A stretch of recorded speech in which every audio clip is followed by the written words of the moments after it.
Welcome to the Retrieving Catholicity podcast, where we think about life and ministry in light of the whole truth, the whole church, and why it matters for the whole world. Welcome into another episode of the Retrieving Catholicity podcast. I am your host, Mason Ballard, and we are joined today by a very special guest, the one and only Will Basham. Will? Hey, buddy. How are you, man? I'm doing great. Good. Glad to be in your podcast studio. Yeah, thank you. Thanks for driving to Charleston. Yeah. Thank you for coming. I try to avoid coming to Charleston, but for certain people, I'll make the trip. Yeah, so. Thank you. Glad you made it for Cass and Katie. And yeah. Yeah. Oh, man. Well, the first thing I want to start off, I had a meeting this morning with someone else. Yeah. And I said, I got I'm recording a podcast with Will Basham later. Oh, no. And there was one thing that I was told to ask about. Okay. You want to guess what that one thing might be? Yeah, I guess it has something to do with TikTok. It has something to do with Grand Canyon, Creed, and TikTok. So could you briefly say, I didn't know about it. I don't know how I missed it. I don't know how. You know why you didn't know about it? I'm trying to cut down on my screen. I don't have TikTok. Yeah, because you're a holy man. Yeah, there we go. You don't go into the dark tunnels of TikTok. What happened on the dark web of TikTok? So I was in the Grand Canyon, and my parents took me on vacation to Vegas. Oh, cool. My dad sold his company, retired, and there were 16 of us in one house. It was just crazy, bucket list kind of trip. We went on this kayak tour. And they said, does anybody in the family sing? My mom's a phenomenal singer, but they're like, Will does. Will! They just know I'm a goofball and I can't sing. Yeah. And the tour guide says, if you sing as loud as you can into that rock, it'll echo throughout the whole canyon. And he's just trying to embarrass me. He's trying to get me to sing the national anthem. And so I just sang One Last Breath by Creed. And my 16-year-old daughter filmed it, and she encouraged me to upload it to my TikTok. And so I did it. I've never had anything catch traction online. One hit wonder here. Listen, I've tried to get my sermons and my podcasts out there. Cares about no one things. cares. No. And then I sing Creed one time, and it's up to 18 million views now. 18 million. 18 million. And my goodness. Hundreds of people have used the sound. The Utah Jazz was the funniest one. No. The Utah Jazz. Keontae George had a breakaway dunk, and they put me singing Creed over top of it for some reason. Their socials accounts on a video. Yeah. So I've become an internet sensation for everything I didn't want to be a sensation for. Oh my gosh, that reminds me. Then we'll get to content. This is content. This is good content, to be frank, folks. Well, and it was right on the heels of that you asked me to be on your podcast. So it looked like you're doing the press tour. Yeah, I was like, I'll get you dozens more views. Me and Michael Farmer went to the gospel, or Together for the Gospel, and we left my truck at the time before I had a Prius. I had Tacoma. Yeah. So right. I know it's a downgrade. Yeah, but, okay. Yeah. I'm biting my tongue. Well, we left it at a park and ride here in Charleston. Yeah. In a supposedly safe area. Okay. We come back and there's a gas, in the gas tank, someone drilled a hole in it. Yeah. And I just noticed I had a full tank of gas, and I get back and it's empty. And there's puddles all over the ground. Yeah. And so I coast downhill to the dealer, and they showed me where someone had drilled into the gas tank. And I posted it on Facebook as one would. Yeah. And I got hundreds of shares. And the news is can we do a story on this? Right. And I was like, no, this is not what I want to go local pastor has Tacoma gas tank drilled. Right. Be careful. Is that why you got the Prius? I said, this ain't going to happen. Good luck finding a gas tank. Yeah. So, man, I've known Will, 10 years now? At least. 11 years probably, right before we got started in 2014. Mm-hmm. And so tell us a little bit about you, your church, some of the basic bio things. Yeah, man, I grew up in Lincoln County. Yeah. And so from West Virginia really was all I knew. We went out of state to go to Myrtle Beach when I was a kid. That was it. Well, that's West Virginia. Yeah, and grew up just way out in the country, and grew up in a Free Will Baptist tradition. I know we're going to talk denominational stuff. Sure. So I grew up in a Free Will Baptist tradition that got tired of paying denominational dues and went independent.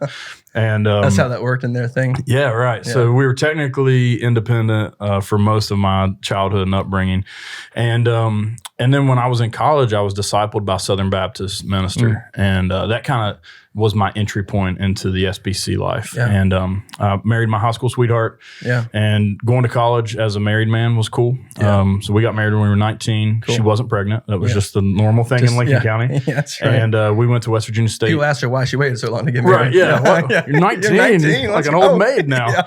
So we get married, go to West Virginia State together. Cool. And upon graduating from state, ended up at seminary. And that SBC guy that discipled me, his name's Luke, he convinced me to take a seminary class. And so he graciously helped me get enrolled and everything at Liberty. And I learned that there was a scholarship available if I was a youth pastor at a Southern Baptist church. And I was like, okay, we can work with that, find you know? something. So I was willing to do that. Yeah. And so I ended up in seminary. I got my master's degree from Liberty Baptist Theological Seminary and took a church planting class and had several people bring up church planting. My wife and I had 2 kids at the time when I finished seminary. And as soon as I graduated seminary, planted New Heights Church in Milton. Yeah. And the strategy behind it was I originally wanted to plant in Charleston. Okay, cool. And I just wasn't cool enough. So I don't know if you are cool enough. I And don't know I just didn't think I could swing it in the city. I'd worked in the city for a while and I was just like, I don't know it well enough. So Milton was kind of familiar culture to me. But there were actually people there. It's like Hamlin meets Charleston. Exactly. Yeah. So Hamlin was like my address, but where I actually lived, like the farm, there was like no one. Yeah. There's like, we didn't have neighbors. Like there's just mountains. And so I was like, I have to go to civilization at some point, to be a church planter. So straight line north from where I lived at the time, to the interstate took me to Milton. Yeah. So that was the strategy. That's how we ended up there. Yeah, that's great. And so we planted in 2012 and started at Giovanni's Pizza. And, and then shortly after planting met you. And so that's where our probably paths like late 2013 when we were planning and then when we launched in 2014. Yeah. So, Will and I have always been like, you probably would have gotten approved when you were planting. I definitely would not have today. Because you were married and you had some seminary training and things. Yeah. I was still in college. Yeah. Not married, no seminary training, and I'm I'm a trustee at NAM now, and so I see like all of our like processes. I'm like, I wouldn't have got a yellow light. I wouldn't have got I would have got not an orange light. I would have gotten a red, 3 red lights. Right. And so, but somehow by God's grace, we made it. And so we kind of I feel like we've seen like just a transformation of all the church planting systems in the last 10 years. Like we kind of came in before, like I guess it was like the peak of like church planting movement in West Virginia. And then, so I didn't even have an assessment. I didn't either. With the Southern Baptist Convention. No, I just got a call. It's like, hey, you're good to go, man. Congrats. Yeah. I had an interview. I had a lunch meeting. I don't know if I had a lunch meeting. They knew who I was. Yeah. But I've actually been really pleased with how the church planting process is. And you've seen a lot of that at NAM, but how that's developed. And it's just so much healthier now. Yeah. Yeah. Yeah. Did you, when you were growing up, did you know about like other Southern Baptist churches in the area? Or did you know like any affiliation? I didn't know. This is hard to believe, especially where I am now. I didn't know what the Southern Baptist Convention was. No, I'm with you. Yeah, I was in the same way. It's wild that there were so many SBC churches around me, but I just saw Baptist on it. I didn't ever really see the word Southern on anything. Yeah. So I knew, roughly what it meant to be Baptist. Yeah. Although there were lots of different flavors of Baptist. But I didn't know what the Southern Baptist Convention was until I was in college. Yeah, I'm in the same shoes. Like growing up, I didn't know which churches were like American Baptist, Southern Baptist. You just kind of knew like which ones were more conservative or more missional or more like whatever. But you didn't really know all those sorts of things growing up. So I went to the SBC church closest to me. I switched. Yeah, that's when you became a youth pastor there. Right. I've only been in 3 churches my whole life. The church I grew up in, and then I was a youth pastor at a Southern Baptist church while I was in seminary. For how long? A couple years? 3 years. 3 years. And then the church I planted after seminary. Yeah. And and the church I went to, Hamlin Baptist, I kind of saw it as like the wealthier church. It was like the fancier church, the establishment in town. Right. Yeah. So now you're New Heights. You guys have a new facility. Yeah. Right. Yeah. Relatively new there. We moved in the end of 23. Yeah. So, yeah. And it's been a good thing for you guys. It's been phenomenal. Yeah. That's great. We still set up and tear down all the time though. Yeah. Sometimes it's just, you can't get away from old habits. Listen, we try to stay missional. We do a lot of events and have a lot of people in our building, and you got to move a lot of tables and chairs. Yeah. Once a church planter, always a church planter. Right. So I want to talk a little bit about, Southern Baptist identity Yeah. and what partnering with the Southern Baptist Convention like means and looks like. Because I think I did an episode called Becoming Baptist where I thought about like I was a Baptist by accident and became a Baptist on purpose. Yeah. You know, it's like, okay, I'm open to this idea. You know, Baptist wasn't a central part of my theological identity, not because I didn't think it was important, just because I didn't know why it should be emphasized. Right. Like, hey, let's just be Christians who go reach people, Mm-hmm. you know? And I still have that ethos, you know? Like, Right. and that's part of the retrieving Catholicity, you know? Right. Like, let's just like, who are Christians? What do we believe? Let's focus on those things and let's go make disciples and do all these sorts of things. But you must consider why you are a Baptist, why you stay a Baptist. And so then specifically the next question was, well, why a Southern Baptist? Mm-hmm. And so I didn't want to just do like a monologue into the camera, like this is things I like, the things I don't like about Southern Baptist Right. Convention. I was like, let's bring in another pastor who I respect and love, and let's just talk about the SBC, because I actually am worried there's not enough content online about the SBC. Yeah. We're definitely in a vacuum and a void. We need more. Yeah, no, there are no guys in their 30s with beards who are willing to talk about the SBC online. So it's good we have two here today to give two more opinions. Yeah. And so, you know what they say about opinions, but we'll see how these go. Yeah. So let's just start and let's just go where the Spirit leads. Would you say, if someone were to come to your church Mm-hmm. and visit and ask, what are you guys denominationally? Yeah. And you told them we affiliate with the Southern Baptist Convention. Yeah. And then their next question would be why? What would you tell them? I would tell them because of the global communal effort involved in that. Yeah. So what I love about being part of the SBC is our collaborative work to put missionaries on the field, to put church planners out there to start new churches. That, you know, we're part of the biggest force, you know, in America to mobilize missionaries and put money to where it ought to go to get missionaries doing the work of God. Yeah. And so, but I'm going to be surprised that they know what the Southern Baptist Convention is also. So I, like in our context, I have to do a lot of explaining of even what it is. Yeah. So would you say you need more education or re-education? Do people think they know what it is, or do people not even have like, well, tell me what it means because I have no clue? I don't know. I think probably a little bit of both. But what I encounter a lot, I don't know if you've seen this or not, is that people think that Southern is just an adjective. Yeah, right. So they think I'm describing a country church or like redneck culture. Like, we're just a good old Southern Baptist boys. We're not Baptists. We're Southern Baptist. Right. And they don't realize that that's actually like a legal entity. That's an actual name of it. And so a lot of people will say, yeah, I grew up Southern Baptist. They actually mean they grew up Independent Baptist. And they describe it as Southern because it's country. Yeah. Or it almost becomes in the same way gospel is like a genre of music. Southern gospel, exactly. Southern Baptist is like a genre of service. Yes.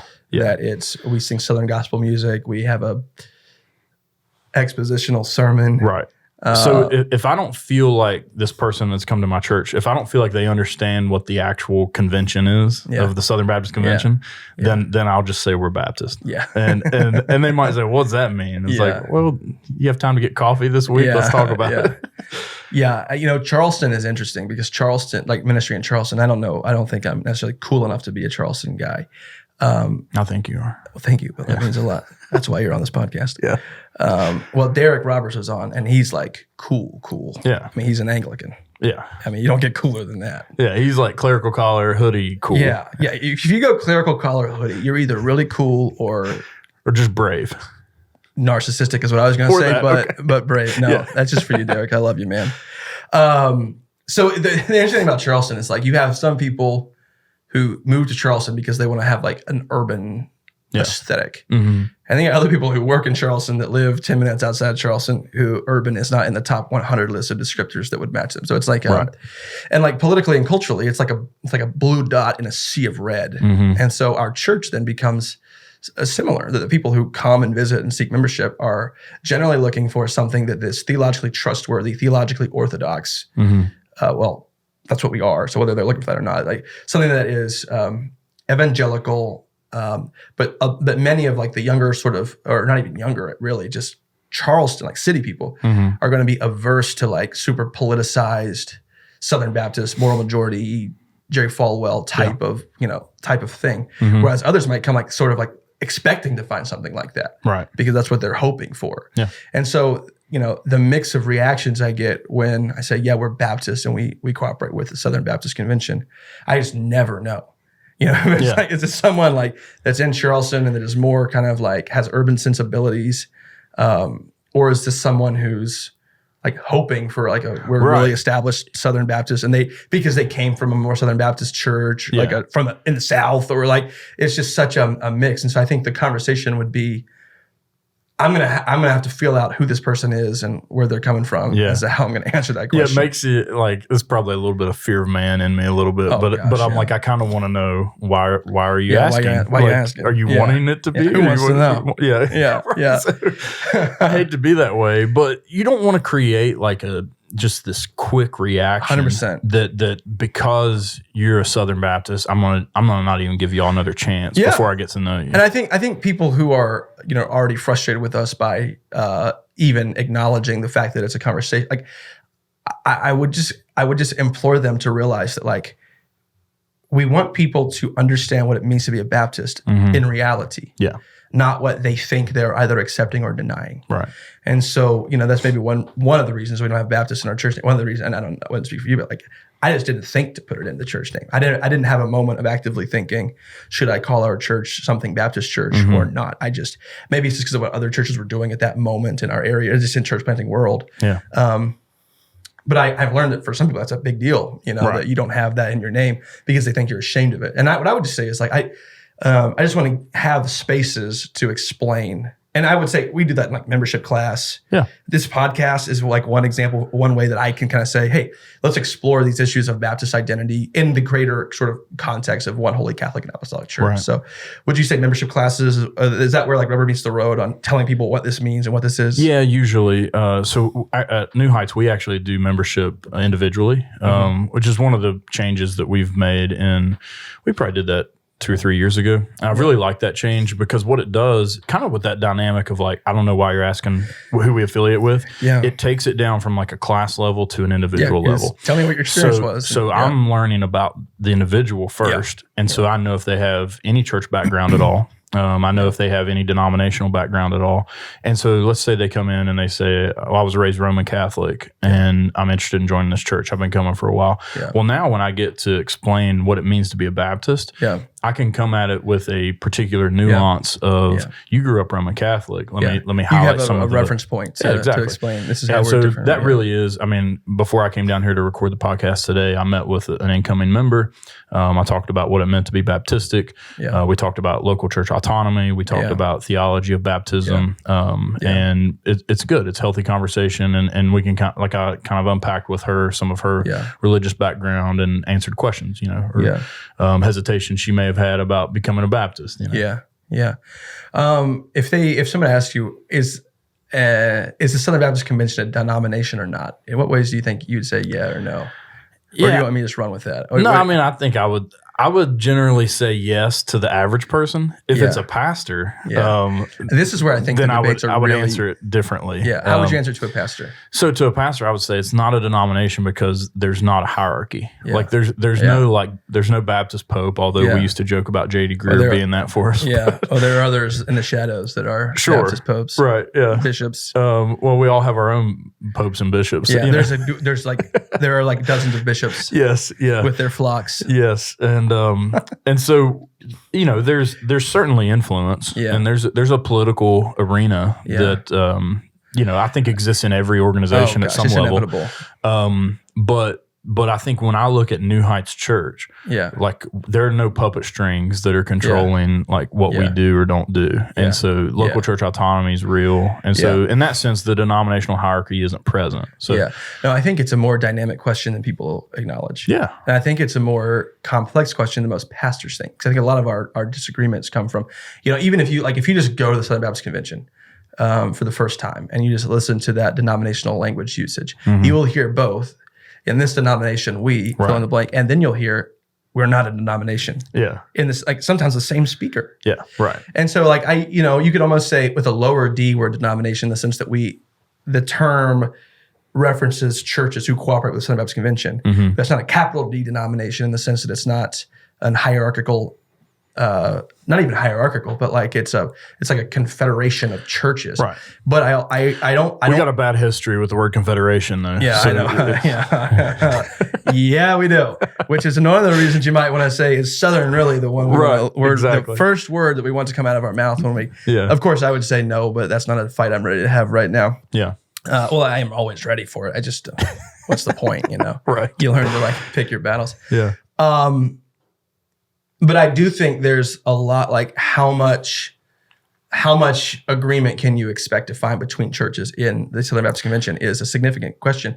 And I think that question needs to be asked along with the question of like, what are our obligations and duties to one another? Mm-hmm. And I think with a lot of the recent controversies in the SBC, what does it look like for, it's just like you have all these like different autonomous groups. Right. Yeah. And it's like almost like a game of chicken, like, well, we define the borders of our cooperation. Well, we define the borders of our cooperation. Yeah. Well, and we all each define the borders of our cooperation, which is great.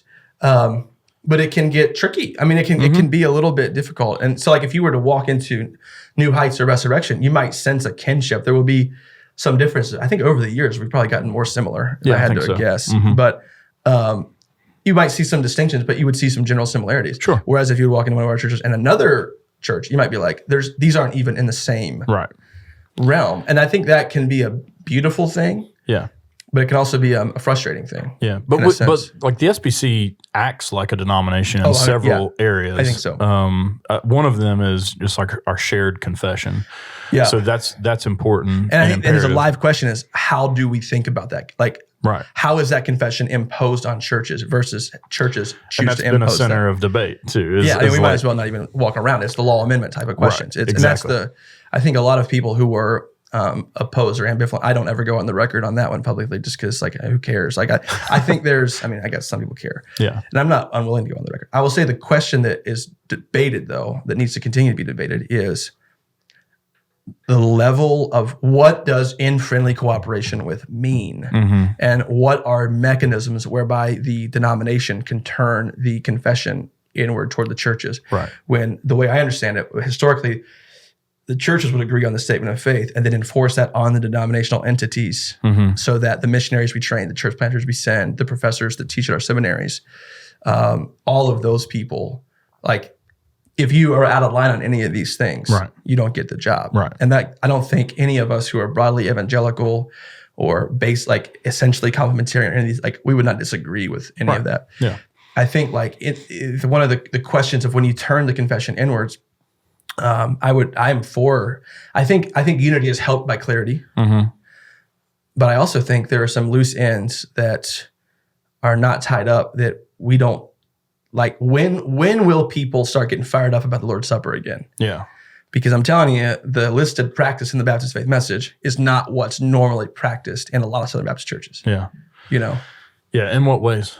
I don't think most churches practice like close communion. Okay. I think most churches practice open communion. Gotcha. Yeah. Personally. Yeah. Anecdotally. And so like I think I would like to see more thoughtful engagement with issues of baptism and the Lord's Supper. But I think you and Derek talked a lot about the sacramental language and So even like that's a fun one we can go down. Like I'm not opposed to more sacramental language. Yeah, we use sacramental language at our church. I mean, we call them sacraments. Yeah, we do too. And so now there would be some who like that. You're no longer really Baptist by using that language. Yeah. I don't think that's the case at all. What's hilarious is people, and this is how some people just don't understand the history of church history or denominational history, but we've had people think we were Catholic, which is hilarious that anyone would think I was a Catholic, Roman Catholic, but because we take communion every Sunday, and they're like, I've never heard of that before, you know, and so like they're coming out of like, and then you introduce them to your wife. Yeah, right. Exactly. Like, what? You're married? They can't believe I'm married for other reasons, probably because they've seen my TikTok account. But the idea, they're coming out of these holler churches that take communion on fifth Sunday nights. Yeah. And so there are people professing Christ who've never taken communion before. And then they're like, oh, you do it every week. You must be Catholic. I've only heard of Catholics doing that. Yeah. And there's no differentiation. Like forget the garb and the hierarchies and all that. It doesn't matter. You're Roman Catholic. Right. Exactly. Yeah. And I think like, and I don't want to go down all the way down that rabbit hole, but like, I do think it's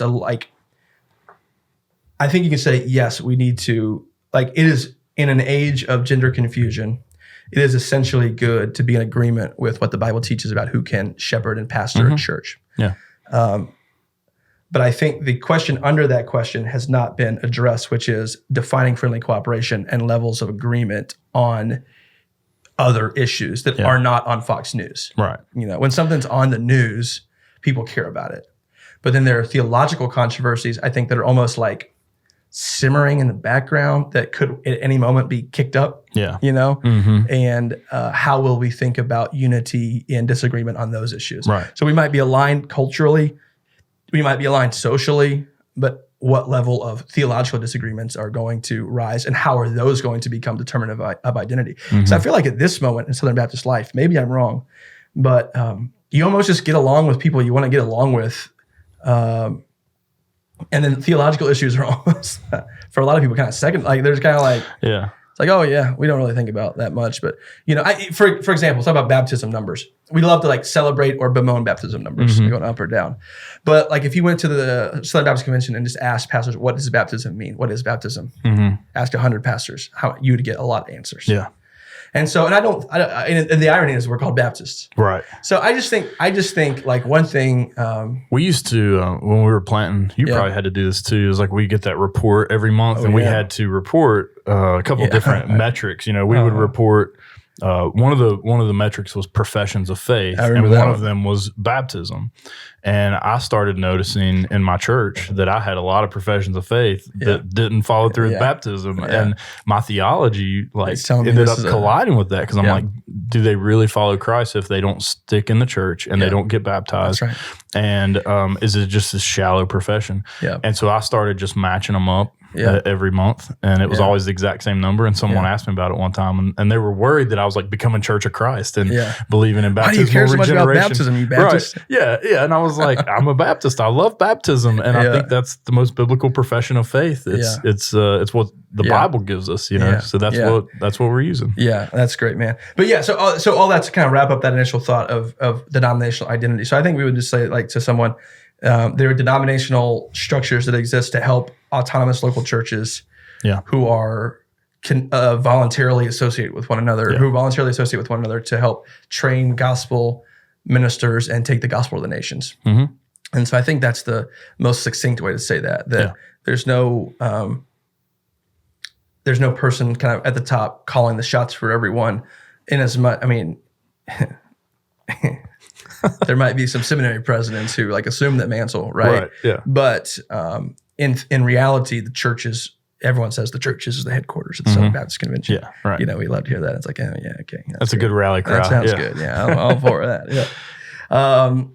And so yeah, I think like all that discourse just to show some, like, I really think some of the debate about like the law amendment isn't, I mean, maybe for some people it was, like Rick Warren, I guess, like it actually was a debate about egalitarianism versus complementarianism. Yeah. But I think the debate under the debate, which is the more important one, is like talking about levels of similarity, the enforcement mechanisms, and like, I think those are conversations that the temperature needs to be like lower. Yeah. And then when the temperature is lower, we can really get to the bottom of, okay, you know, this is what we can expect of churches who hold to the same confession.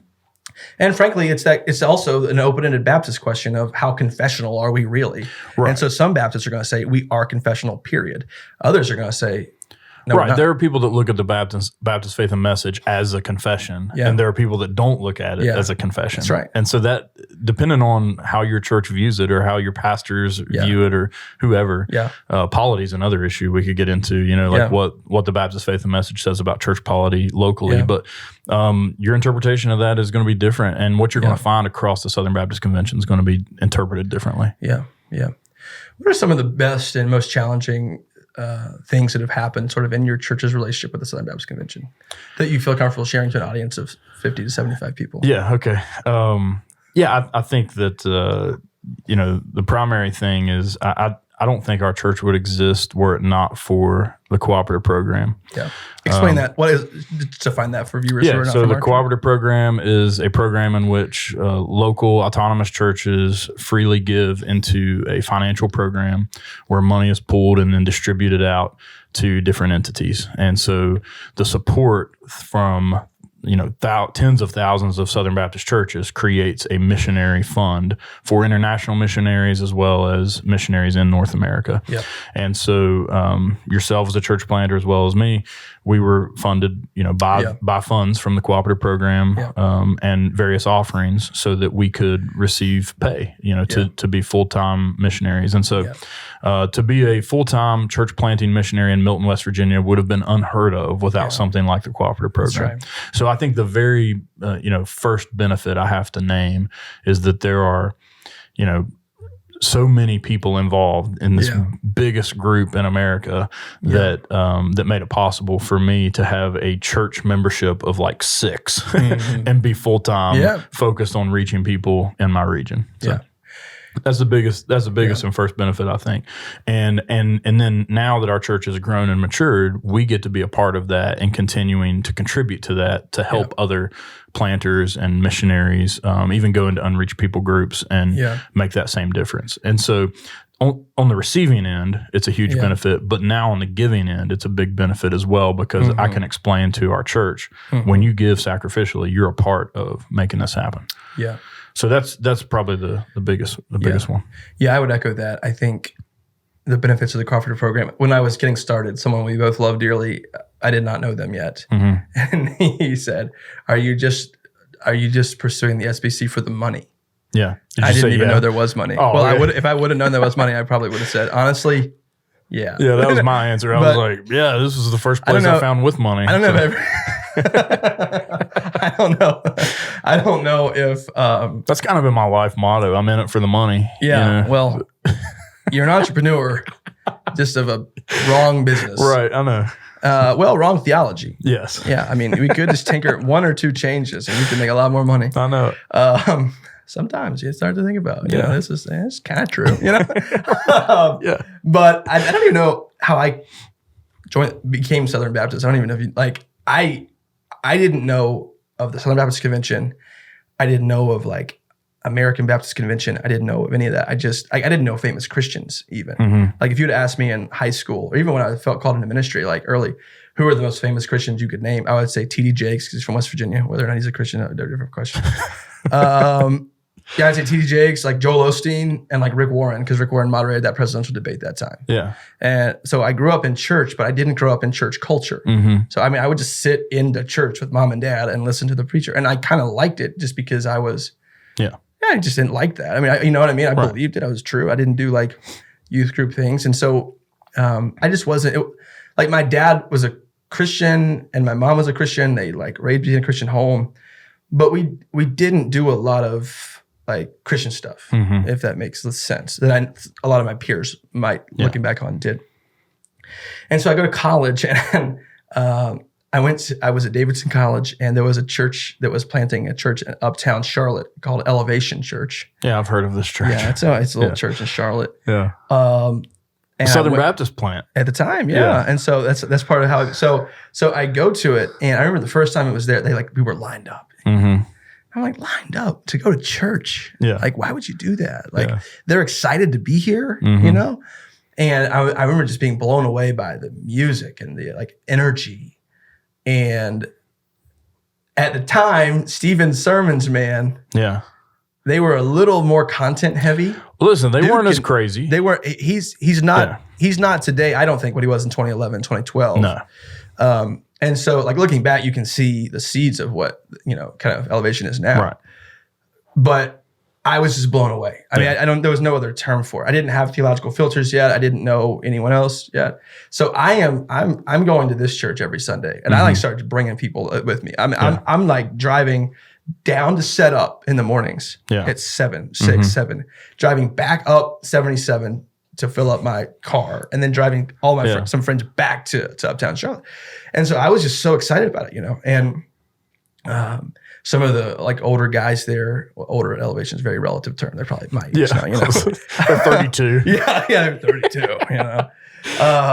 They just recognize that hustle and sort of my just being there all the time, And I would beat everyone there, which anyone that knows me knows that's I sleep. Yeah. I don't get up That early. was a work of the Spirit. Yeah, I don't get up early for anything. And so he's like, hey, we see your energy and hustle. Like, would you, like, leading up to Easter, would you go into this time of like prayer and fasting just for what God will do at our Easter service? I'm like, yes, say no more. I mean, whatever. Glad you saw me, Yeah. And so I'm doing that. And it was in that season that like I felt called into ministry. And so, and then I'm reading like, David Platt's Beyond Radical and like these different pastors, or like these books are popular, and I'm finding out about them, like a whole new world, right? I read, for some reason, my dad owned Desiring God, and he never read a book. He doesn't read. Yeah. I don't know who gave it to him. I don't know how he got it. I assume the Spirit dropped it in our house from Crossway one day, just randomly. And I just like read it, and I was like, oh, I got more of this. Yeah. And one of my best friends was at Bethlehem Baptist, so he's going to University of Minnesota. He's going to John Piper's church. I'm going to Stephen Furtick's church. Yeah. And we're just like, comparing notes and just talking about all these like Christian people that are influential. And so many of them were Southern Baptist. Right. And I didn't know like that. So I'm like, oh. And then I'm like, oh, Elevation started like as a Southern Baptist church plant. So I'm like, well, I know I'm Baptist. Right. So maybe I am Southern Baptist. Yeah. I don't know. And then I'm in North Carolina. Yeah, I'm in the South now. Sweet tea's good, bro. Yeah. There's cheerwine everywhere. Yeah. It's this land of wonders. And so I'm open to it. So I get this call to ministry that I sense while I'm at Elevation, and then I just have this burden to plant in Charleston. And so when I moved back, I didn't know what to really do. And so I was kind of at another church in the area that I knew wasn't going to be like a long-term solution, just ideologically and theologically. And I just emailed the state convention office, like, hey, I was at a Southern Baptist church in Charlotte. Yeah. Oh my gosh. I know. Yeah. Not what I just assumed, and so it's Elevation. And so we like get lunch at Pies and Pints. Yeah. And I'm 20 years old. Yeah. Really, everything I've told you about my training is the extent to which it had. And they're like, yeah, we love to plant churches. Right. We plant churches. Yeah. And so I said, well, I feel called to one day plant a church. I don't know what that pathway looks like. Maybe I'll be 30 when I do you it. Look like. You look called so now I look back at like how things were back then, and it's like this golden opportunity. Like this young man moves back from Dream College to Charleston, says, I want to plant a church. I'm Southern Baptist. Can I have some money? Yeah. And so they tell me, all right, let's do it. Yeah. Like, let's do it. I'm like, okay. And so one thing happened though that really changed the trajectory of my life and kept me from dying. And it was somebody told me, there are times to name names and times not to. So I'm just going to take the not to here. Yeah, okay. Somebody told me to email our friend Seth Polk and say, hi, I'm planting a church in Charleston and I'm a part of the Pioneer Baptist Association now. Can you help me plant a church? Yeah. So I sent that to our friend Seth. He responded, no, you're not a member of the Pioneer Association yet. Yeah. I'm happy to talk with you further. Yeah. And so I go meet with him, and I thought he was grilling me, but I think he was just talking to me. That's just how he talks. Yeah. And so I remember being like, man, I don't think this is going to happen. And then he's like, listen, like, if you agree to this, like, we will help you. Yeah. And if that doesn't happen, then there's no church today, because I would have crashed and burned like immediately. And for the listeners that might not know, we have the same sending church. Yeah, so both of us really pretty much any church that was successfully planted between 2010 and 2015. That's true. Yeah, almost exclusive, Seth not Polk entirely, but I don't want to overstate it. But they were a part of. Yeah, Cross Lanes Baptist was just instrumental in that church planting movement of our day, and there was so many moments that Seth we'd always meet at Bob Evans. I don't know where you and Seth hung out, but it was Bob Evans for us, and he would just tell me, this is the stupidest idea I've ever heard. And like, just like having an older guy that loved me enough to tell me when I was doing knucklehead things, and I credit a lot of it to that. Dude. And Luke, the guy that discipled me when I was in college, trying to figure out what the Southern Baptist Convention was a part of Cross Lanes Baptist. Yeah. And so he was instrumental in that connection as well. And again, the finances for planting a church was alluring, but then also, if you won't even go back further in my story, just going to seminary in general. Yeah. I went to Liberty, which isn't one of like the 6 seminaries, but they had partnered with the Southern Baptists in West Virginia. Yeah. And it was a financial benefit. Here's an opportunity for me to get a master's degree for free if I'm in a Southern Baptist school. And so I think, it would be easy to just be like, well, it's the money and make it all about money. But it's not just about money. It's about investment. It's about investment. It's about godly stewardship. Yeah. And I think Southern Baptist churches know how to leverage resources for the glory of God. And that's something that the convention and life in the convention really taught me. Yeah. And helped me kind of instill that value in our church that we would continue to invest as well. Yeah. So. Yeah. I think so are you just in it for the money? And now all that backstory, it's like, no. And then he introduced me to a world that was henceforth unknown. Right. And so I quickly, and like essentially what I thought it was about, and I still think it was about, for the most part, is missions and cooperation. And those are the words that you hear. And I think those are like the high water marks of the Baptists at our best. Yeah. We cooperate for missions. Right. And we, even if we give each other heartburn at times, we lovingly take our antacids and keep partnering. Keep partnering for the sake of something bigger than ourselves. And I think it gives churches who believe in local church autonomy a real sense of connectedness that is valued. You ready to tip into the negative? Yeah, let's go. Let's do it. Yeah, with all the understanding that like we are, and I think we talked it before we went online about how we are. I'm not saying we're the best, but at this topic in the sense of like willing we're the best at this table. That's right.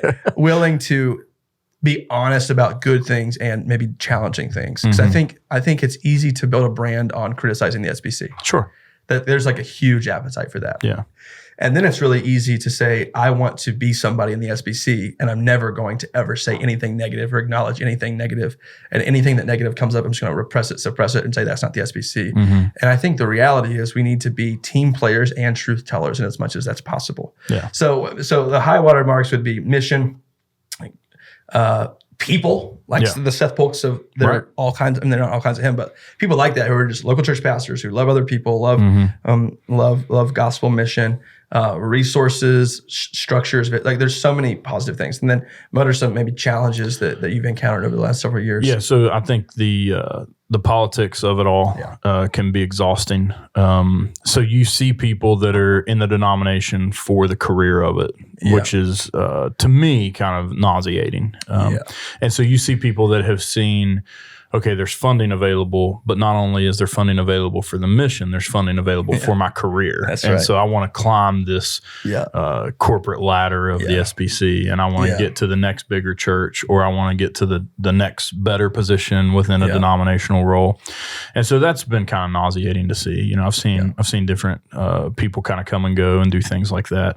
And then some of like the politics of trying to, you know, I've got to get my guy in this position, whether it be like president of a convention or, you know, influential roles on different boards or things like that. So I think, but that probably exists in every organization at some level. But it's still frustrating to kind of deal with and live around. And then I think the really only two major criticisms I think is the politics of it all, which might be a necessary evil. I don't know, because you're dealing with sinners, but or an inevitability evil. But yeah, exactly. The other thing would just be how big the umbrella is sometimes can be frustrating. Sure. Because we talk about, you know, the theology of the Southern Baptist Convention is a big umbrella or a big tent, and, you know, and there's room for Calvinistic and less Calvinistic pastors and whatnot. And that's good in theory until it gets really hard to cooperate. And it's like, okay. Yeah. So, and, you know, I like to think of myself as a cooperative person. And I like to think of our church as a cooperative church with other ministries that aren't necessarily even aligned with all of our theology. Yeah. And, you know, if we weren't, I don't think I'd be on a podcast about Catholicity. Yeah. But what I've found is there are pockets of the SBC that think that their corner of the tent is the way. Right. And so it's like, you've got to align with our corner of, you know, this theological nuance or get out of the tent, you know. Yeah. So those are the two big frustrations I've encountered. Yeah, I told Derek, the Anglican guy, go see his video if you want. that the sins of the SEC are the sins of the SBC. Yeah. In the sense of like, we're all about like size and scale, and like, we want to be impressive. And I think you should obviously really care about the things you care about, and it just means more or whatever. Yeah. But like, we're not the only, like, if a town doesn't have a Southern Baptist church plant, it doesn't mean it's unreached. Yes, exactly. I mean, and Milton didn't. Yeah. So Milton was. So you were unreached to some Southern Baptist Milton folks. was. We gotta seen, send that boy to Milton. And I used it. I was Yeah, like, man. I got to find partners to invest in our church plan. I'm like, no, there are no Christians apparently in Milton because there's not a Southern Baptist church. Yeah, there. and they're like, "Are you serious? Yeah, we gotta get one."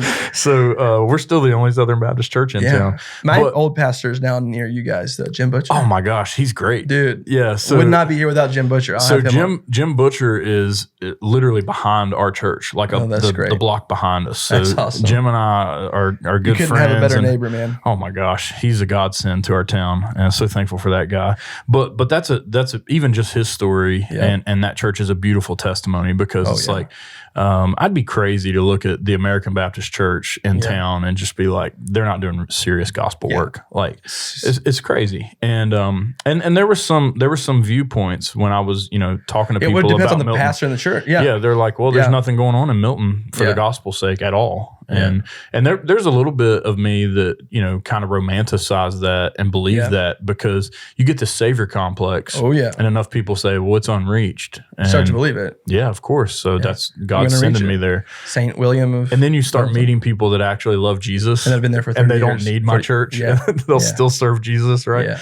And you start to realize, like, okay, the Lord builds His church outside of the Southern Baptist Convention, and that's a thing to praise Him for. That's a good thing. And I think sometimes that, and I think this is where like I would have some affinity with some of the guys who might be to my ideological right, is that some of the problems that come with that big tent is it is ambition for being like, let's build the biggest tent we can, and then we'll also kind of wink at maybe differences within the tent. Now, not everyone's going to hold that position who holds to a big tent, right? But some could say we want to be as big as we can be, and we don't want to lose any churches, so we need to be as broad as we can be. And that might not be the best ambition for having a bigger tent, right?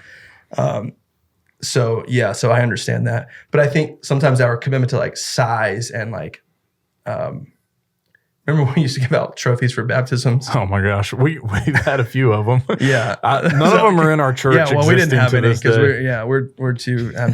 I'm not. Yeah, probably because you never reported your numbers. You didn't tell anyone.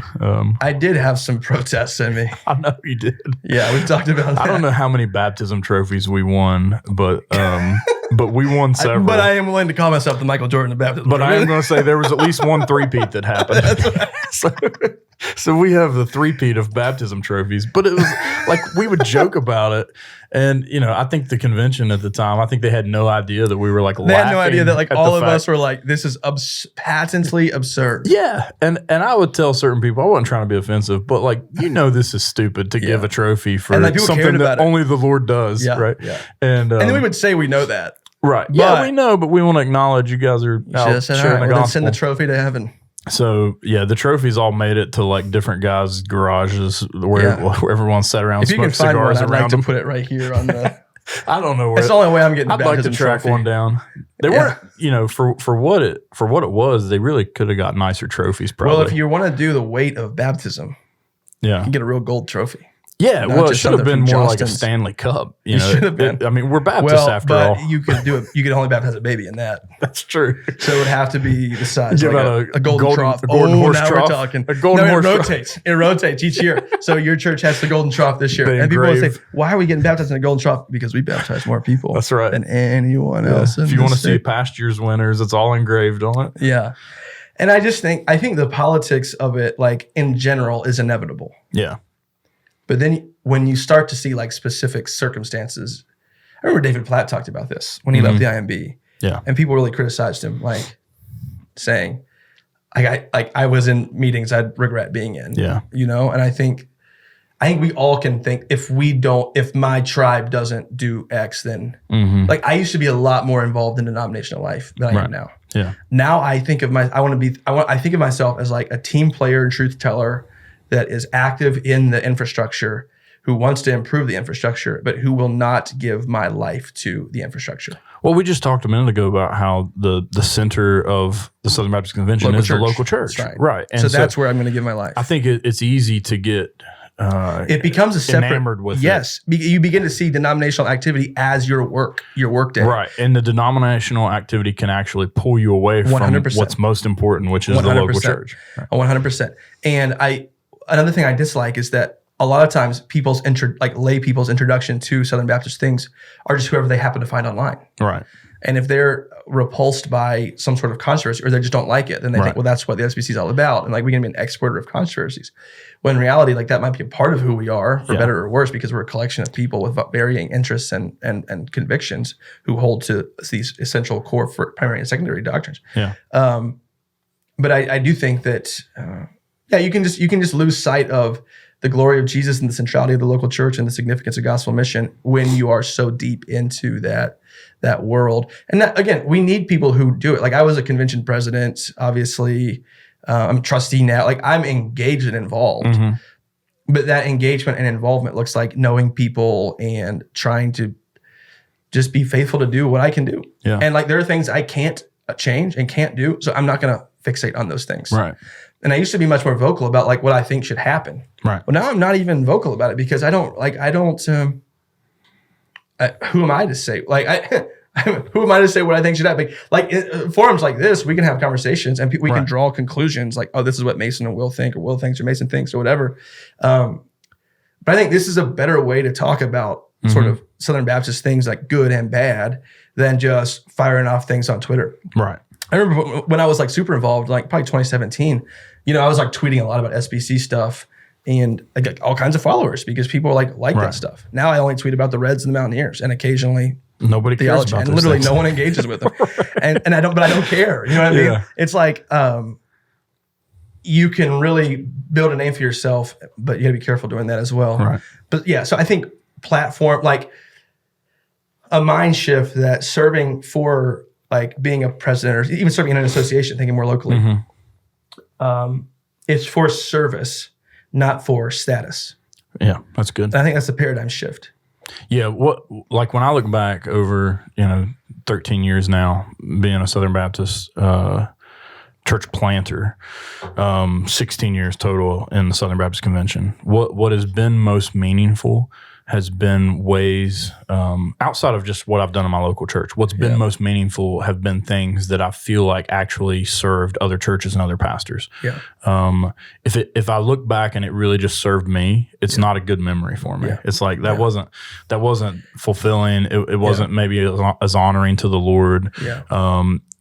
Or a theological debate or argument. Maybe I made a really good point, but what good did it really do? Yeah. Whose mind did I change? But the times that I've invested in, all right, we're going to do this gathering of pastors and we're going to teach them how to build a discipleship process in their church. Those are things that I actually fondly look back on. I'm really glad I invested time in those types of things. You know? We'll wrap up some SBC talk a little bit about how you think about that with other things like Acts 29 or whatever you might be into.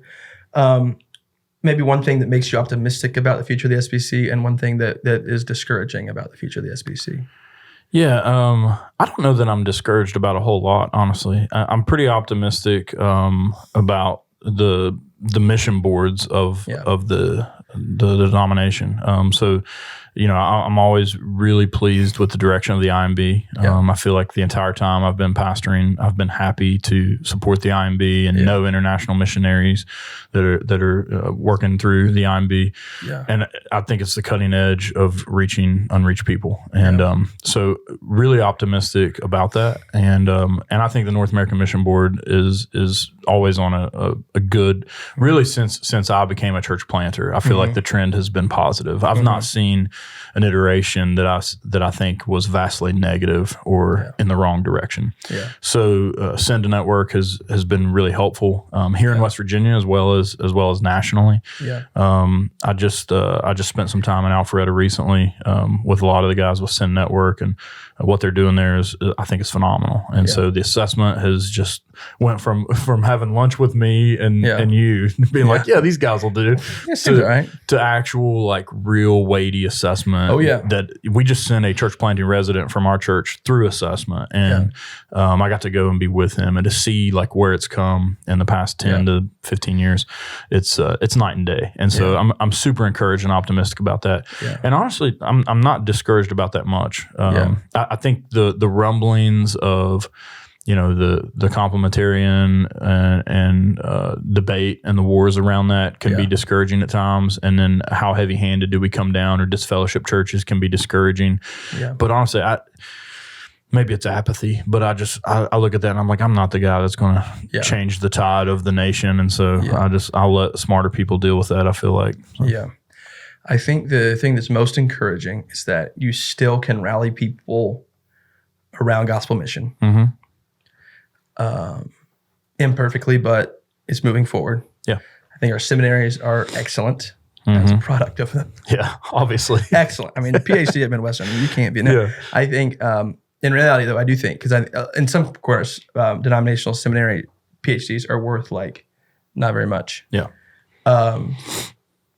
I think it's all about your dissertation and your supervisor, and what are you trying to say, and is it valuable, and will it help the church? And if you wrote it at a denominational seminary, or if you wrote it at the University of Oxford, how will it serve the church is the ultimate question. But I think our seminaries are in good shape. I think we have the infrastructure to be a broadly evangelical force for good. And I think that leads to the thing that bothers me the most is that a lot of people see this as a thing that should be won to their side. Yeah. And that there's so much fighting because there's so much at stake. Yeah. And that people say, well, America is drifting left. The Southern Baptist Convention is drifting left, supposedly. I don't buy the narrative. I don't either. Yeah. And so we need to commandeer it, and we need to shove it back to the other direction. Right. If you don't think drifting left is a temptation, then you're just not paying attention.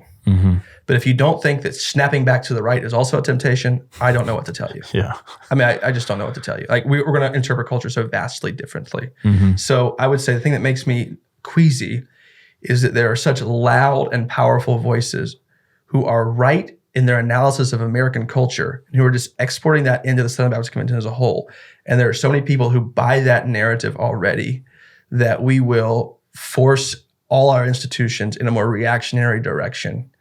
And one of the things with this project that I want to do is just continue to bring theological filters, theological framing, and theological focus to the task of God's mission for God's people in God's world. And so I do fear some of the loudest voices see the Southern Baptist Convention as this thing that is a means to an end, not of gospel proclamation, but of civilization reclaiming. And as much as I think America would do well to recapture some Christian morality, the mission of the Southern Baptist Convention is to make disciples, is to serve churches who make disciples amongst the nations. Right. And I worry, that might be a little too in the weeds, but I worry that some of that no, I get that. I get that completely. So last thing I want to talk about is a little bit how you think about denominational identity, and so like what it means to be in a denomination and a network. Yeah. So tell us a little bit about your role with Acts 29, and then how being both Acts 29 and cooperating with the SBC work themselves out for you. Yeah, so when I was a planter, I applied with Acts 29 to be assessed because I didn't have a lot of assessment at the time in West Virginia for church planting. That was the predominant thing, and then just seeking out a tighter nuance of theology, being a Reformed Baptist, wanting to have that nuance of a network. And so went after that, joined Acts 29 really early in our plant. And now I lead a region in Acts 29. So the way the U.S. is set up is we have 16 different regions, and so I lead the Mid-Atlantic, which is I appreciate us being in the Mid-Atlantic, by the way. Yeah, it's good. So it's both Virginia's, Maryland, Delaware, and D.C. Yeah, cool. So we got Redneck me in charge of the nation's capital for Acts 29, and not cool enough for Charleston, but cool enough for the district. Yeah, exactly. So my role with Acts 29 is super energizing and encouraging for me. Yeah. working with those churches, helping to find residents, assisting with assessment of church planters, things like that. Yeah. And really, we've existed happily in both those worlds. Yeah. And for us, Acts 29 kind of became just that tighter nuance. Whereas I wouldn't necessarily recommend if someone was moving from our church out of state and looking for a church like ours, I wouldn't just automatically. You can't guarantee the SBC church is going to be anything let like me get yours. on SBC.net and find the closest Southern Baptist church. I just couldn't do that. Yeah, no, it's true. Yeah. But and I don't think I can unequivocally say that for every Acts 29 church, but generally I felt way more comfortable with Acts 29. Yeah. And there's lots of churches that I think are going to look stylistically and missionally engaging like us. Yeah. Like Resurrection would be a good example of that. Yeah. Not in the same network, but we're going to probably look pretty similar. Yeah. And so those exist too, but Acts 29 just kind of filled that need for a tight nuance, and it kind of helped solidify assessment and a lot of the things we were doing with church planting residencies, et cetera, et cetera. Yeah. So that's what it feels for us. And and then for our church plants, we've got a daughter church that's in Acts 29 only. Yeah. And we've got a daughter church that's SBC only, and we've got a daughter church that's Paedo-Baptistic. So we're kind of open-handed in terms of like Catholicity. Like we will allow a church to be planted out of us that doesn't necessarily look exactly like us. Yeah. And we think that's okay. Yeah. No, God glorifying. Yeah, that's great. Has there been friction? Of course. Yeah. There's been friction.